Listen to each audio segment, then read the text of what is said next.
Hello everyone, welcome back to my revision series. आज हम start करने वाले हैं dual nature of matter and radiation और आज हमारा है lecture 1। Dual nature of matter and radiation में हम बात करेंगे मैटर की और रेडिएशन की, दोनों की double nature. Double means particle और वेव। तो चलिए स्टार्ट करते हैं।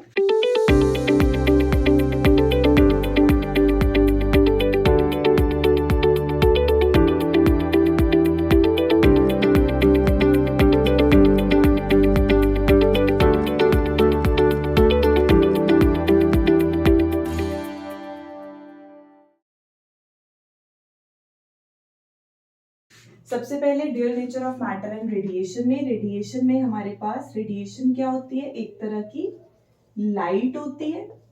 लाइट क्या है? एक इलेक्ट्रोमैग्नेटिक वेव है। तो means light wave nature show करती है और हमारे पास पार्टिकल नेचर भी शो करती है। वेव नेचर हम प्रूव कर चुके हैं वेव ऑप्टिक्स में कि Young's double slit experiment use करके हम ये चीज प्रूव करते हैं कि हमारे पास अगर यहाँ पे एक मोनोक्रोमैटिक सोर्स है, आगे हमने स्लिट्स रखी हैं बहुत स्मॉल विड्थ और उसके बाद हमने स्क्रीन रखी है, तो लाइट स्ट्रेट जाने की बजाय फैल जाती है, हमें पैटर्न मिलता है फ्रिंजेस का। तो वो जो फ्रिंजेस का पैटर्न हमें मिलता है, उसने ये चीज प्रूव की थी कि लाइट स्ट्रेट जाने की बजाय अगर वो वेव है तभी हमें ये ऑल्टरनेट डार्क और ब्राइट जो बैंड्स हैं वो हमें मिलते हैं। तो मींस वेव नेचर हमने वहां प्रूव की। इसने डिफ्रैक्शन शो किया, पोलराइजेशन शो किया, वो वही शो कर सकता है जिसकी वेव नेचर हो। पार्टिकल नेचर की अगर बात करें तो हमारे पास आ जाएगा photo electric effect. Photo electric effect में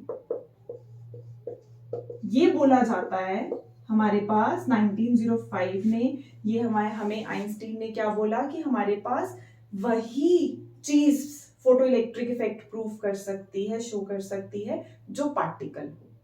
तो मतलब वेव पता है, पार्टिकल प्रूफ कर दिया, कहां से? फोटो इलेक्ट्रिक इफेक्ट से। वो हम इस चैप्टर में करेंगे। ये हमने वेव ऑप्टिक्स में किया। सेम अगर हम बात करते हैं मैटर की, तो मैटर क्या है? कोई भी सब्सटेंस, ये हो गया, हर चीज मैटर है। तो मैटर हमें पता है पार्टिकल नेचर शो करता है। मैटर की पार्टिकल नेचर हमें पता है। वेव नेचर वो हमें प्रूफ करनी है।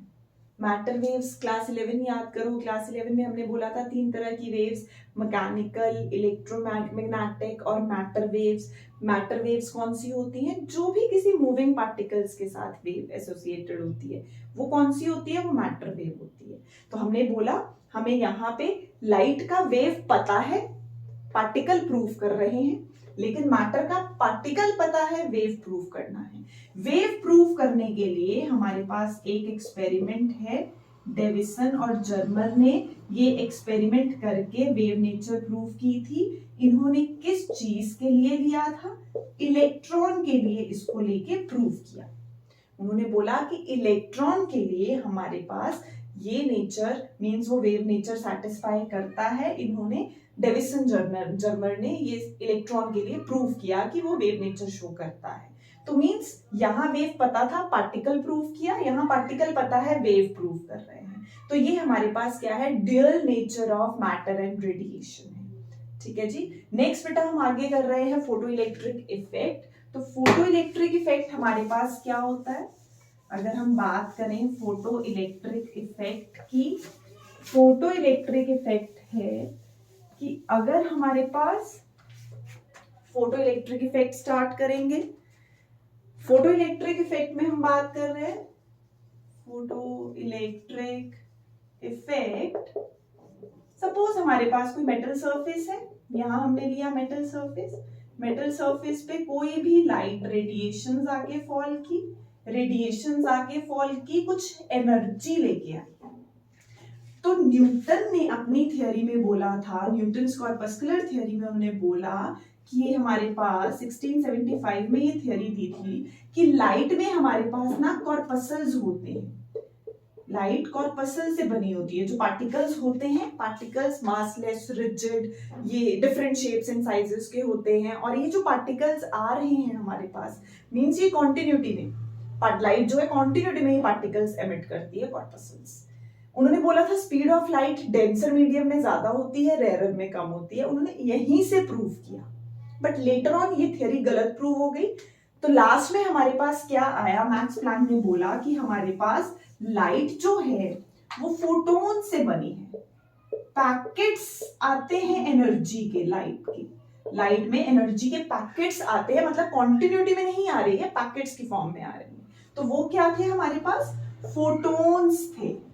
फोटोन्स की अगर हम कुछ प्रॉपर्टीज के बारे में स्टडी करना चाहें तो फोटोन्स की प्रॉपर्टीज क्या हैं, पहले तो फोटोन्स क्या होते हैं, फोटोन्स होते हैं wave packets of energy, photons होते हैं wave packets of energy. Photons क्या है, वेव पैकेट्स ऑफ एनर्जी। कैसे होते हैं, इनका चार्ज कैसा होता है, तो ये न्यूट्रल होते हैं, they are neutral in nature. Neutral in nature मतलब ये इलेक्ट्रिक और मैग्नेटिक फील्ड में डिफ्लेक्ट नहीं होते।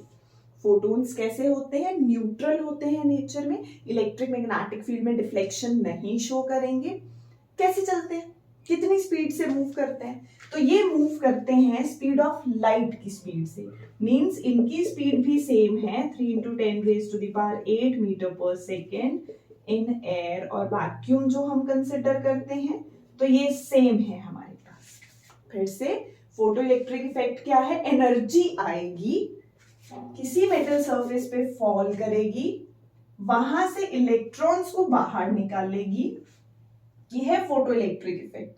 तो अभी हम ये बाद में जाएंगे, पहले हमारे पास ये फोटोन्स क्या है, फोटोन्स है wave packets of energy.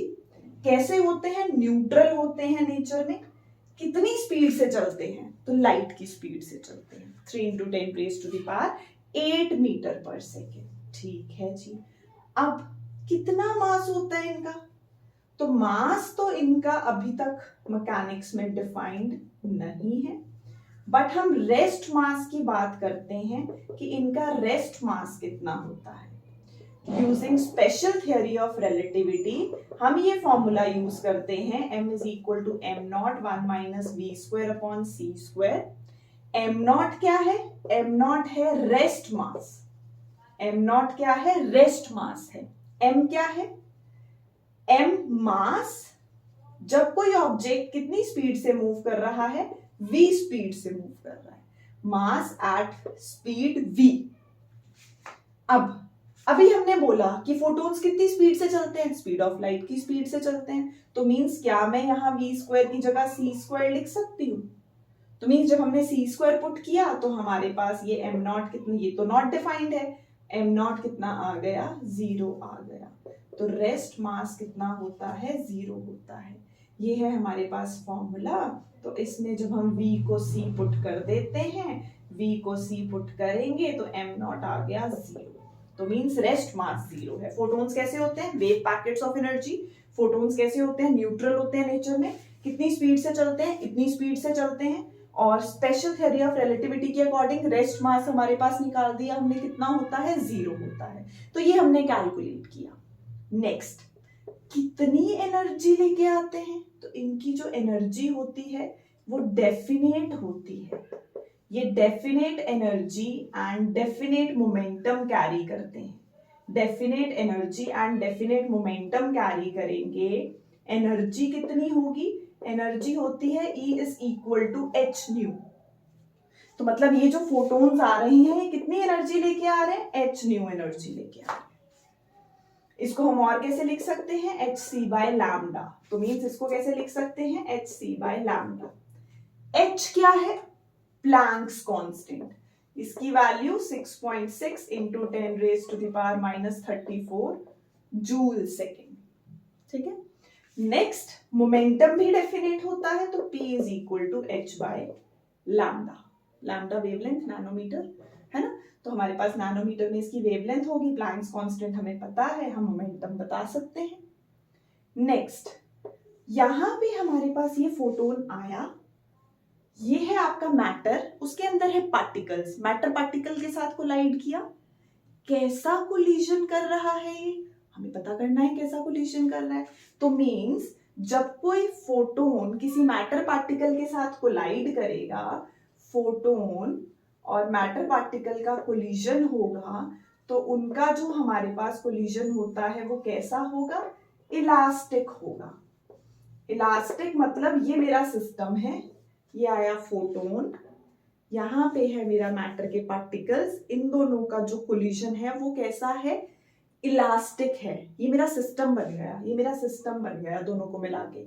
Elastic collision मतलब सिस्टम की काइनेटिक एनर्जी कंजर्व होती है, इंडिविजुअल पार्टिकल की नहीं, पूरे सिस्टम की। Initial, before collision, after collision energy conserve होगी, before collision after collision momentum भी कंजर्व होगा। इंडिविजुअल पार्टिकल की बात नहीं कर रहे, पूरे सिस्टम की बात कर रहे हैं। फिर से हमने बोला ये फोटो इलेक्ट्रिक इफेक्ट है, जब लाइट आएगी, लाइट फॉल करेगी, इलेक्ट्रॉन्स का इजेक्शन होगा, उसमें आए फोटोन्स, कुछ एनर्जी लेके आएंगे, एनर्जी इलेक्ट्रॉन्स को देंगे, उनको इजेक्ट करवाएंगे, एनर्जी लेके आएंगे, एनर्जी इलेक्ट्रॉन्स को देंगे, उनको इजेक्ट करवाएंगे। कौन आया एनर्जी लेके, फोटोन्स। क्या होते हैं photons, wave packets of energy. कैसे होते हैं, न्यूट्रल इन नेचर। स्पीड कितनी होती है, इतनी होती है। स्पेशल थ्योरी ऑफ रिलेटिविटी, अगर सपोज हम बात करें, मैं चल रही हूँ इस पे, ये बेल्ट मूव कर रही है, मैं भी मूव कर रही हूँ, बेल्ट भी मूव कर रही है, तो हम क्या बोलेंगे, जो स्पीड मेरी पैदल चल के है, जब मैं किसी मूविंग चीज पे मूव कर रही हूँ तो मेरी स्पीड इंक्रीज हो जाएगी। कहीं मुझे पैदल पहुंचना है, टाइम ज्यादा लगेगा, गाड़ी में बैठ के जाएंगे टाइम कम लगेगा, तो स्पीड इंक्रीज हो गई। फ्रेम चेंज करते ही स्पीड इंक्रीज हो गई। इनके साथ ऐसा कुछ नहीं होता। मींस इनको आप अगर किसी भी ऑब्जेक्ट पे रख दो, किसी भी मतलब फ्रेम में रख दो, इनकी स्पीड पे कोई चेंज नहीं आता, ये अपनी स्पीड के साथ चलते हैं, रिजिड। हम जो स्पीड लेके आए हैं हम उसी में ही चलेंगे, तो फिक्स है, मतलब इनको कोई फर्क नहीं पड़ता फ्रेम चेंज करने से। तो फोटोन्स क्या होते हैं, wave packets of energy, neutral होते हैं नेचर में, स्पीड ऑफ लाइट के साथ ट्रेवल करते हैं, रेस्ट मास 0 होता है, मास नॉट डिफाइंड, डेफिनेट एनर्जी और डेफिनेट मोमेंटम है, इलास्टिक कोलिजन्स होते हैं। तो ये हमारे पास क्या है, हमने फोटोन्स की बात की। नेक्स्ट, इसके बाद हमारे पास आ जाता है टाइप्स। हम कैसे कैसे इंजेक्शन करवा सकते हैं, हमारे पास कितने मेथड्स हैं इंजेक्शन करवाने के। तो सबसे पहला मेथड है हमारे पास हीट बेक। सपोज हमारे पास, हमने बोला ये हमने एक मेटल सरफेस लिया, हमने इसको हीट किया। हीट किया मतलब थर्मल एनर्जी प्रोवाइड की।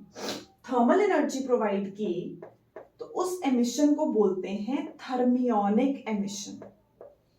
आपने थर्मल एनर्जी हीट प्रोवाइड की है, जो पार्टिकल्स बाहर भी जाएंगे उनको हम क्या बोलेंगे, थर्मियॉन्स बोलेंगे, उनको हम क्या बोलेंगे, थर्मियॉन्स बोलेंगे। नेक्स्ट, अगर हम बात करें कि हम इलेक्ट्रिक फील्ड में रख देते हैं, इलेक्ट्रिक फील्ड क्या होती है, पॉजिटिव टू नेगेटिव मूव करती है, इसमें हमारे पास ब्रेकडाउन होगा। ये हमने किया भी है इलेक्ट्रोस्टैटिक्स में कि ब्रेकडाउन होगा और जो इलेक्ट्रॉन्स हैं वो निकल के पॉजिटिव टर्मिनल की तरफ मूव करना स्टार्ट करेंगे। तो मींस जो इजेक्शन हो रहा है यूजिंग इलेक्ट्रिक फील्ड, उसको बोलते हैं फील्ड एमिशन। एक हमारे पास thermionic emission, field emission, thermionic emission, field emission. तीसरा तो हमारा है ही photo electric effect. Light suitable energy की फॉल करेगी, कितनी एनर्जी, इतनी एनर्जी ज्यादा से ज्यादा होगी तो चांसेस ज्यादा से ज्यादा होंगे निकलने के। लाइट आके फॉल कर रही है मेटल सरफेस पे, मेटल सरफेस पे जो इलेक्ट्रॉन्स है वो फ्री हैं, क्यों, outer most shell, valence shell. Atom में हमें पता है न्यूक्लियस के जो पास पास होते हैं वो ज्यादा थोड़े बाउंडेड होते हैं, फोर्स उन पे स्ट्रांग होती है, जो थोड़े दूर होते हैं उन पे फोर्स का इफेक्ट थोड़ा कम होता है। तो आउटर मोस्ट इलेक्ट्रॉन्स जो हैं वो फोर्स कम एक्सपीरियंस करते हैं, कम एक्सपीरियंस करने की वजह से वो इजीली बाहर निकल सकते हैं। तो मींस फोटोन्स आएंगे, एनर्जी लेके आएंगे, जितनी ज्यादा एनर्जी होगी उतने ज्यादा चांसेस होंगे बाहर निकलने के। हाई एनर्जी, हाई फ्रीक्वेंसी, क्योंकि E is equal to H nu, मतलब energy is directly proportional to frequency. दोनों फ्रेंड्स है, डायरेक्टली प्रोपोर्शनल मतलब फ्रेंड्स, एक इंक्रीज होगा तो दूसरा भी इंक्रीज होगा, है ना। अगर इसको ऐसे लिखते हैं तो ये तो हो गए एक दूसरे के दुश्मन। ये इंक्रीज करेगा तो उसको डिक्रीज कर देगा, एक लेफ्ट देखेगा तो दूसरा राइट देखेगा। तो मींस अगर वेवलेंथ आप डिक्रीज करते हो तो एनर्जी इंक्रीज होगी। तो हमारे पास दो मेथड्स हैं, चाहे फ्रीक्वेंसी इंक्रीज करो या वेवलेंथ डिक्रीज करो, एनर्जी ज्यादा होनी चाहिए। जितनी ज्यादा एनर्जी उतने चांसेस ज्यादा होंगे इजेक्शन के। तो means the phenomenon of ejection of electrons from the metal surface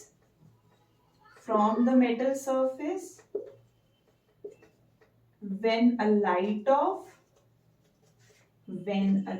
of suitable frequency falls on it। तो ये है फोटो इलेक्ट्रिक इफेक्ट। ठीक है बेटा, चलिए बाकी करेंगे नेक्स्ट टाइम। बाय।